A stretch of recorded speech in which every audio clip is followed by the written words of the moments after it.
What's up, guys? Paulie with Paulie TV. We got Tank vs. Lamont Roach tonight.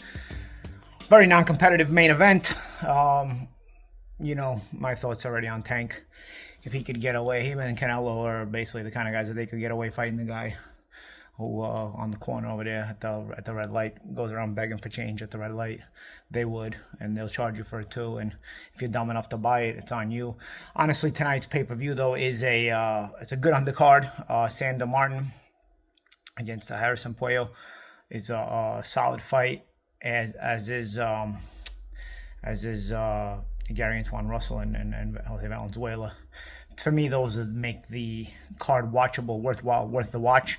Still not, shouldn't be a pay-per-view. I've myself have worked really good cards back in my Showtime days where they weren't on pay-per-view and they had more good fights than this, including solid main events. This is getting actually ridiculous with what Western name fighters do. And the shame is that the more you do this, the more name recognition you get. So, because it can be argued that Canelo Alvarez and Gervonta Davis are the two biggest names in the Western Hemisphere. And they make their living fighting second-rate opposition constantly, not making the matchups necessary constantly. So I think at a certain point, the fan bases have to, be held accountable here, not the fighters, because the fighters can get away with doing this time and again. It's the fan bases that just want to see their guy win. It's a bit of a hero worship. It's a bit of a groupiness, if that's a word. Because if you look at fighters in the East, they constantly try to test themselves. Eastern fighters constantly try to test themselves. And because they do that, they end up taking losses. But they constantly make great entertaining fights. But it seems like Western fans need a hero to hold on to. I don't know if that's self-esteem issues in the West or what. I don't know why you got to have a hero to hold on to, even if he's beating bums. Or not bums. Listen, I don't want to put guys in that position, but I'll tell you what, Lamont Roach is a solid fighter, and I've said this. At 130 pounds, solid fighter. Perennial contender, constantly. Finally wins a world championship. You're happy for him. And he's cashing in on what he's supposed to when you win a world championship, getting the biggest opportunities possible. And this is sort of a win-win situation for him because he's in a situation where if he loses, he still has a 130-pound title. It's the same thing that Garcia did with Gervonta Davis a couple of years back, which ironically is the same guy that Lamont Roach ended up beating for the title. So Gervonta just basically recycling the same move over, again, what he did 2 years ago.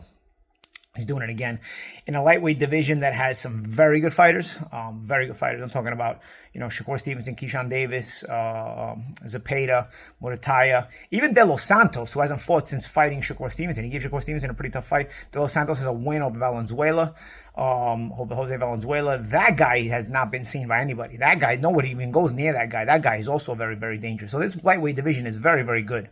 And for Gervonta Davis to go find through every nook and cranny the weakest opposition possible, that takes a lot of effort in a good lightweight division, especially even a guy like in the next tier down who's very good, like a Tevin Farmer. To go find them in lower weight classes when you've been a pay-per-view fighter for a while already, a pay-per-view headliner for a while, that's, I hate to say the word, but it's shameless. It really is. It's shameless.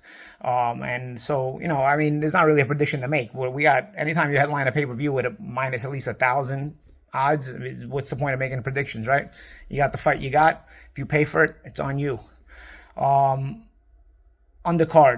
Let's go back to that.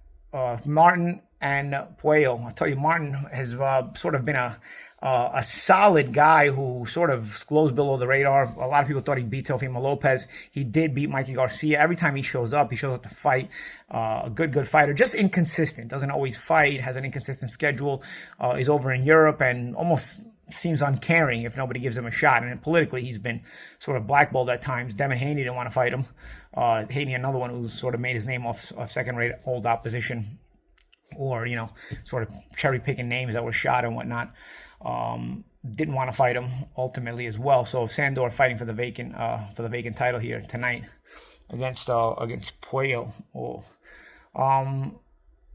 Gary Antoine Russell and Valenzuela, I think that's a solid fight as well. Listen, Puello and Martin is really, again, another tough fight to pick. I actually kind of edge Martin on the upset if he gets a decision, because that's another thing. Can Sandor Martin get a decision on this card?